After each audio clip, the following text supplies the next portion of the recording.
નમસ્કાર મિત્રો, વાર્તા રસિકો માટેની મારી ચેનલ એક કહાની દિલ સે જેને ખૂબ જ ટૂંકા ગાળામાં તમે જે પ્રતિસાદ આપ્યો છે તે બદલ ખૂબ ખૂબ આભાર.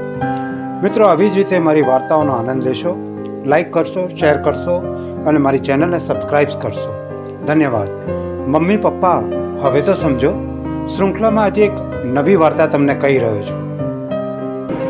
ઘનશ્યામ નાનકડા એવા ધરમપુર ગામમાં આ વર્ષની ગણેશ ચતુર્થી કંઈક અલગ જ હતી. અઠવાડિયા પહેલેથી ગામમાં ગણેશ ચતુર્થીની તૈયારીઓ શરૂ થઈ ગઈ હતી. શ્રી ગણેશજીની મૂર્તિ ખરીદવાની શરૂઆત થઈ ગઈ હતી. સામાન્ય પરિવારના વડીલ દલપતભાઈ પણ પોતાના ઘરે દર વર્ષે શ્રી ગણેશજીની સ્થાપના કરતા.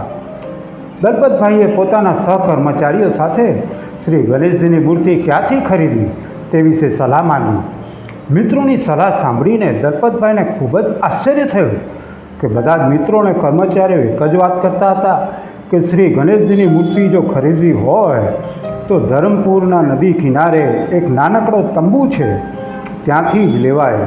એક નાનકડો છોકરો જે મૂર્તિઓ બનાવે છે તે જોઈને કોઈ પણ કહી દે કે આ મૂર્તિ નથી, આ તો સાક્ષાત ગણેશજી છે.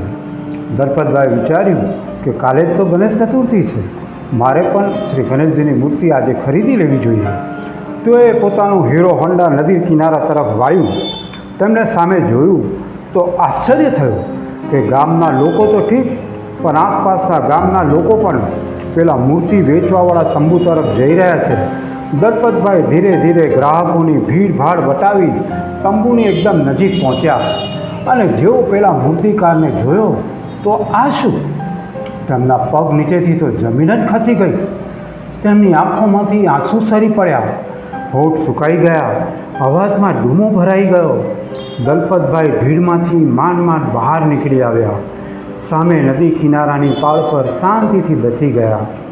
દલપતભાઈને નદી કિનારે એકલા બેઠેલો જોઈને એક 14-15 વર્ષનો છોકરો દલપતભાઈ પાસે આવીને બેઠો અને પૂછ્યું, કાકા, તમારા ઘનશ્યામ વિશે વિચારો છો ને?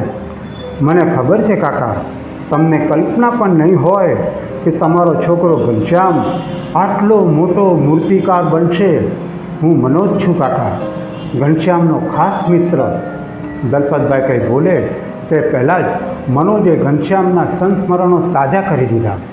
આજથી બસ થોડા મહિનાઓ પહેલાં તળાવની પાસે ખાબોચિયામાં એક નાના બાળકની કોમળ આંગળીઓ કાદવમાં તરબોળ હતી.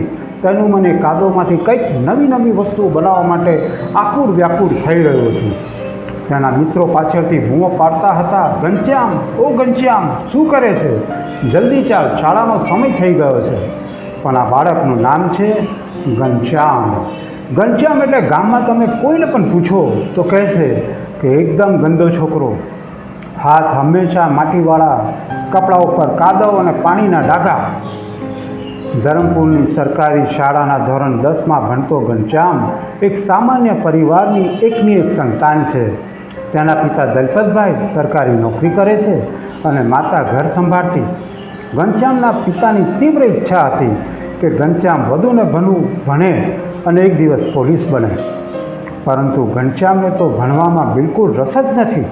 શાળામાં ગુલ્લા મારવાના અને નદી કિનારે માટીમાં રમવાનું આ ઘનશ્યામનો દરરોજનો ક્રમ હતો.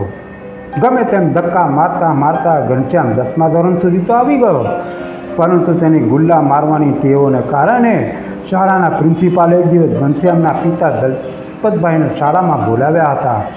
પિતાએ હાજરી પત્રક જોયું તો એકદમ અચંબો પામ્યા કે ઘનશ્યામની હાજરી માત્ર 30%. તે દિવસે જેવા ઘનશ્યામના પિતાનો ગુસ્સાનો પાર ના રહ્યો. તેમને લાગ્યું કે ઘનશ્યામ ભણશે નહીં તો પોલીસ કેવી રીતે બનશે. ઘરમાં આવ્યા કે તરત જ ઘનશ્યામને બોલાવ્યો અને ખૂબ ઠપકાર્યો. ઘનશ્યામની માં ત્યાં હતી એટલે ઘનશ્યામ બચી ગયો, નહીં તો તેને માર પણ પડતો. રાત્રે જ્યારે ઘનશ્યામની માં ઘરની બત્તીઓ બંધ કરી ઘનશ્યામ પાસે આવી તો તેને જોયું કે ઘનશ્યામ સૂતા રડી રહ્યો હતો. માતાએ દીકરા સાથે વાત કરી. માતાએ તેને સમજાવ્યો કે ભણતર વિના જીવન નકામું છે અને ગમે તેમ ઘનશ્યામને મનાવી માતા સૂવા માટે પોતાના કક્ષમાં ગઈ. પરંતુ ઘનશ્યામના મગજમાં તો વિચારોનો વંટોળ હતો. આખરે તેને નક્કી કર્યું કે હું જે કાર્ય કરીશ એ જ કાર્ય કરીશ કે જેમાં મને રસ છે. ધોરણ 10ની 6 માસિક પરીક્ષાઓ નજીક આવી રહી હતી, પરંતુ ઘનશ્યામનું ભણવામાં મન લાગતું જ નહોતું. તેને તો બસ એ જ કાદવ અને પાણીની રમતો જ દેખાયા કરતી. અને સેવામાં ઘનશ્યામનો પરિચય ગામમાં રજા ગાળવા આવેલા કાશીભાઈ સાથે થયો. કાશીભાઈ એક મૂર્તિકાર હતા. ઘનશ્યામની વાતો અને તેનો માટી પ્રત્યેનો લગાવ જોઈને કાશીભાઈને પોતાનું બાળપણ યાદ આવી ગયું. ઘનશ્યામે ગમે તેમ કરીને કાશીભાઈને મૂર્તિ બનાવવાનું શીખવાડવા માટે મનાવી લીધા અને તેમને ગુરુ માની મૂર્તિઓ શીખવાનું ચાલુ કરી દીધું.